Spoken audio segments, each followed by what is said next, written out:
All right. I just wanted to get a feel for that. Okay. So then you start formulating Clicktivated. Go ahead. Give us that kind of story on how Clicktivated started there and where it's at today. Yeah. So, I mean, the story really revolved around, I was watching more and more video online.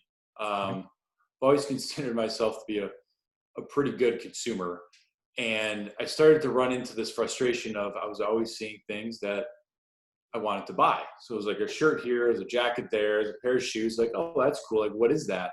Yeah. And going through the process of trying to find these products online was the most frustrating, ineffective thing that a consumer could go through. So I'm now starting to look at this from both a consumer standpoint and then from like a market opportunity standpoint. Where does this fit in? You know, this might be my issue, but I knew that I wasn't the only one sitting there looking at things and saying, oh, I would buy that. How can I get to that? And going through that process. So at that point in time, again, 2013-ish, everybody had an iPhone. So everybody was becoming more and more conditioned to engage and touch things kind of wherever and whenever they came across them. So the market was being conditioned. And we knew that since everything was moving towards more of a touchable experience, that it was just a matter of time before video evolved from a passive lean back formatted experience to more of a active lean forward interactive experience. So we got together and we said, all right, this is a real opportunity. Let's try to figure out a solution here. And then we went on with the journey. And and now give us the I don't know, the 2-minute elevator pitch for Clicktivated. Pretend like you're raising some cash. You got 2 minutes. Give it to me. All right. So at Clicktivated, so what we do is we make video shoppable and more valuable. So we've created a piece of technology at this point that now gives viewers the unique ability to directly click any individual product or item inside video as they watch. So think about now you're watching something and let's say I'm on TV and you want this shirt. You can now physically click on my shirt through the video itself. It'll tell you what it is and then ultimately will link you out to that page to go buy it. The way this works is we believe in a very clean, non-intrusive UX. So we don't put hotspots, buttons, markers, pop-ups on top of the video because we knew both short-term and long-term that was not going to be a viable, scalable option. Because one thing that I know I hate, and I'm sure you do too, is pop-ups and things on top of video because you're spending all this time just Xing them out and just trying to clear the clutter. So we wanted to clear it for the consumer right off the bat and give them the ability to click whenever they see something of interest inside the video. And nobody else was doing this at the time? At the time, no. And even competition today is still pretty surprisingly limited. There's some reasons for that, but it's still limited. And speaking of the competition, I noticed on your website you say patented. So are you telling me that nobody else is going to come out with software like this where I can click on the stuff? How are you protecting yourself there, or can you? Yeah, so our technology is patented. There's a couple different methods that we have patented, including engaging within the video itself, how we're activating products, and ultimately how we're feeding that out to the consumer. So we believe we've done a pretty good, robust job initially. I mean, this never stops, but of protecting ourselves from a click standpoint, a distribution standpoint, and then an activation standpoint right now. Wow. Okay. All right. What's the business model? How do you make money? Who do you charge? Talk to me about that.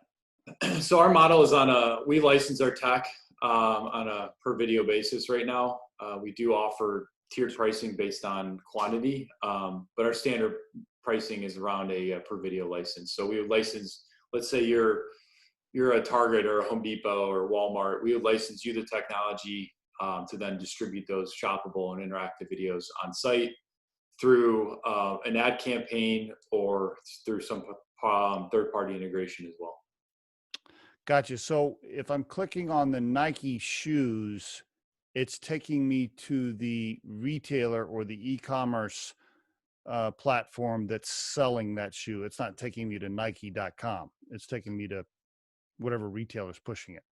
Yeah, it would depend. So if our client was Nike in that situation, it's going to push you directly to Nike. But if our client is Macy's in that case or Kohl's, the traffic is going to be pushed to that product within those retailers' websites. Okay. And then are they paying you per click, per purchase? How does that work? The license revolves around a per video right now. So no cost per click. We try to make it as simple as possible. So there's a price to use it, and that's the all-in cost. We don't really believe in nickel diming either. So it's data, they pay you one time to be able to put that technology on their video. That's it. And then however many times it's used, they don't have to pay you any more money. Correct. For each video. That is correct. Yep. Interesting. Okay, cool. All right. And then where's it at today? Like, how big is the company? Give me some sort of idea on size, like employees or general revenue or number of customers or something. Like, how big is it?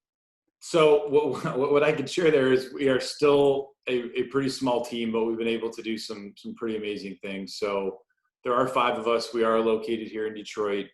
I feel like that we've been able to do the work of about a 15-person team at this point in terms of where we've gotten, clients we have, partnerships that we have in place, and more importantly, what we're working on. So we've done a lot with relatively limited resources over time. Are you making money? Revenue's coming in?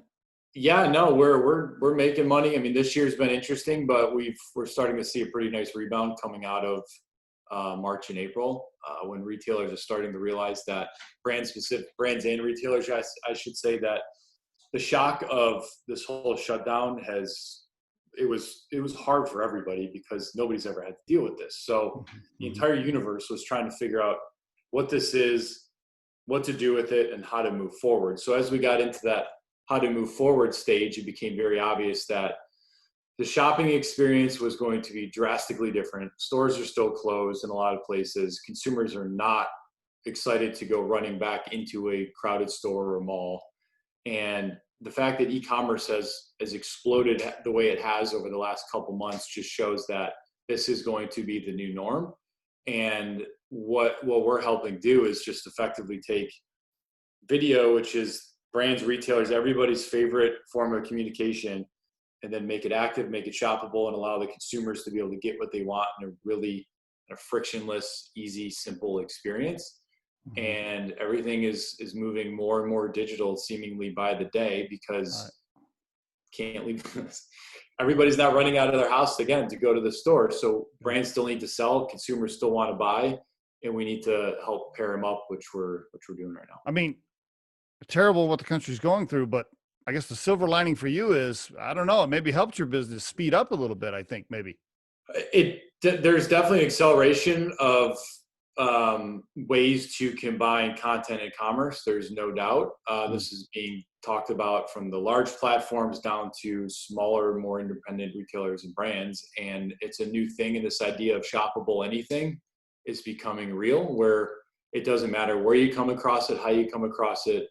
We believe in that idea of shoppable anything, that you should be able to see it and click it. If you want to, you can buy it directly with, on the spot. We believe in making it as simple on the consumer as possible. And those are the universes that are colliding right now. So something that has taken a lot longer, frankly, than we would have thought, was really starting to accelerate here at the beginning of the year. But this whole situation now is really even accelerating it quicker through the rest of this year and then into 21. The Riderflex Podcast features entrepreneurs, business executives, and the stories behind how they got there, as well as daily tips on career advice and job interviews. Our show can be heard just about anywhere these days, but you can visit Riderflex.com and click on the podcast page to hear all the previous episodes and learn more about the recruiting and consulting services we provide. Contact us at the email address info@riderflex.com or 888-964-5876. Thanks so much for listening, and if you enjoy our show, please be sure to subscribe to our channel and like the episodes.